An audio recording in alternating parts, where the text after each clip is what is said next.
কিন্তু আপনারা তো ইনাকে যশোরে পুরা যশোর শহরে সবাই কঙ্কাল বলে চেনেন।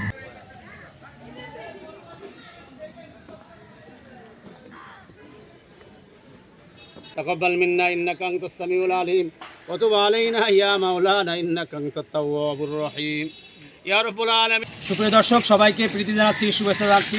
দর্শক কারবালা থেকে আমি শফিউর রহমান সবাইকে স্বাগত জানাচ্ছি। দর্শক, আমার সঙ্গে যিনি আছেন সিরাজুল ইসলাম ভাই, কিন্তু আপনারা তো ইনাকে যশোরে পুরা যশোর শহরে সবাই কঙ্কাল বলে চেনেন।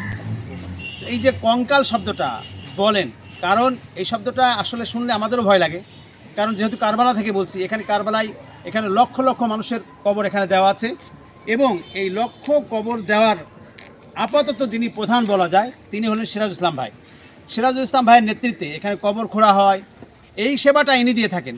আসলে সর্বশেষ মানুষের কারবালার যে সেবাটা, আমি তো মনে করি আল্লাহ পাক তাকে জান্নাতের উচ্চ মাকাম, জান্নাতের সর্বোচ্চ স্থান আল্লাহ পাক সিরাজুল ইসলামকে দান করবেন। কারণ একটা সোনা ভরা অহুদ পাহাড়ের যে দাম আছে, তার থেকে কবর খোঁড়ার দাম বেশি। সেই কবর খোঁড়ার দায়িত্বটা কারবালার প্রান্তরে, যশোরের কারবালার এই ময়দানে লক্ষ লক্ষ মানুষ এখানে শুয়ে আছে, হাজার হাজার মানুষের কবর ইনি খুঁড়েছেন, এনার নেতৃত্বে খোঁড়া হচ্ছে। আচ্ছা, আপনাকে একটু জিজ্ঞাসা করতে চাচ্ছি যে আপনার বাসা কি যশোর কারবালার পাশে? আমার জন্ম এখানে। দর্শক বুঝতে পারছেন যে সিরাজুল ইসলাম ভাইয়ের জন্ম এখানে, এই কারবালার পাশে। আপনি কত বছর যাবত এই কবর খোঁড়ার দায়িত্ব পালন? 47 বছর। দর্শক, 47 বছর যাবত ইনি কবর খোঁড়ার দায়িত্ব পালন করেন।